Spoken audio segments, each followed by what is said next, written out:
La Terre et l'univers sont des sources naturelles de rayonnement électromagnétique. Il existe également des rayonnements électromagnétiques artificiels, générés donc par l'homme. Dans cet épisode, nous examinerons de plus près la différence entre les deux. Les champs de radiation naturelle font partie de la vie. Depuis la création du monde, nous en faisons également partie. Les rayonnements cosmiques fluctuent, mais une grande partie est bloquée par l'atmosphère.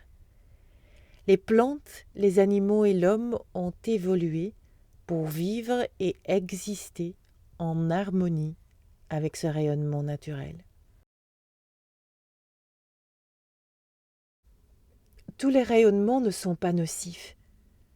Les rayons cosmiques, la lumière du soleil, le champ magnétique terrestre, la fréquence de Schumann et divers rayons terrestres régissent la vie sur notre planète.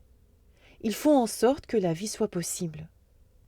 Les rayonnements artificiels générés par l'homme peuvent perturber cet équilibre extrêmement fragile. En plus d'être biologique, notre vie sur Terre est électromagnétique. Notre cœur génère un champ qui peut être mesuré et ressenti au-delà du corps. Aujourd'hui, le champ électromagnétique des plantes et des animaux peut être mesuré et rendu visible. Les rayonnements environnementaux, quelle que soit leur origine, ont une influence sur l'équilibre et le fonctionnement de notre organisme. Puis vint la révolution technologique. L'homme s'est éloigné de la nature. À partir du XXe siècle, notre environnement de vie est devenu saturé de fréquences de plus en plus artificielles.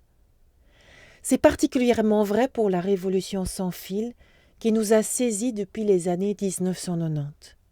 Dès lors, la numérisation permettra une croissance exponentielle ainsi qu'une diffusion générale de la technologie sans fil. Ce développement technologique a conduit à une explosion de champs électromagnétiques artificiels exposant 24 heures sur 24 les humains, les plantes et les animaux à des niveaux jamais atteints par la vie et la planète. Toute cette technologie produit des rayonnements qui, au niveau de leur forme et de leur puissance, n'existent pas dans la nature. Non seulement il y a une énorme différence au niveau des fréquences et au niveau de la puissance donc, mais les rayonnements d'origine humaine génèrent des signaux très pulsés qui provoquent une forme de stress dans le corps.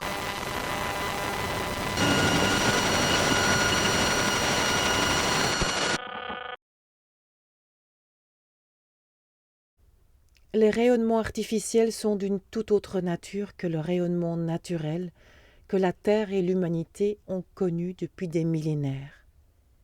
Ils perturbent le fonctionnement normal de la vie sur Terre. Cela a été prouvé par des milliers d'études, approuvées par leurs pairs.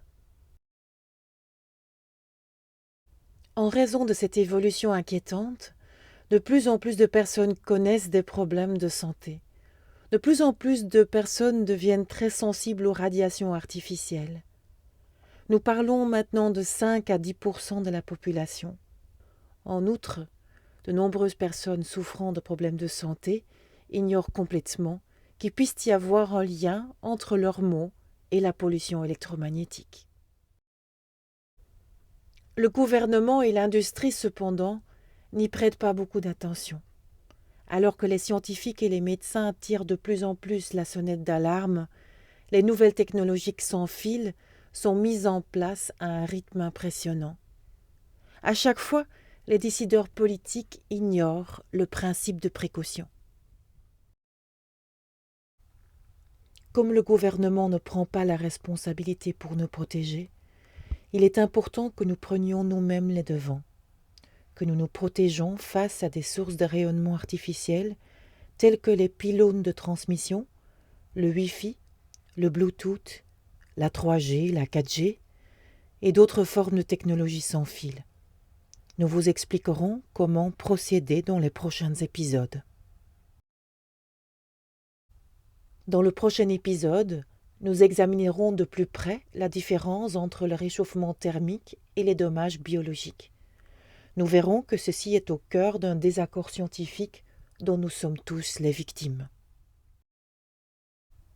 Si le gouvernement ne prend pas suffisamment de mesures, les citoyens conscients doivent le faire. Nous avons intenté un procès pour obliger le gouvernement à prendre au sérieux les scientifiques indépendants et à protéger l'environnement, les humains, les plantes et les animaux de manière appropriée. Toute contribution au crowdfunding avec lesquelles nous finançons cette affaire est plus que bienvenue. De cette façon, nous luttons ensemble pour un monde sans pollution électromagnétique pour nous et nos enfants.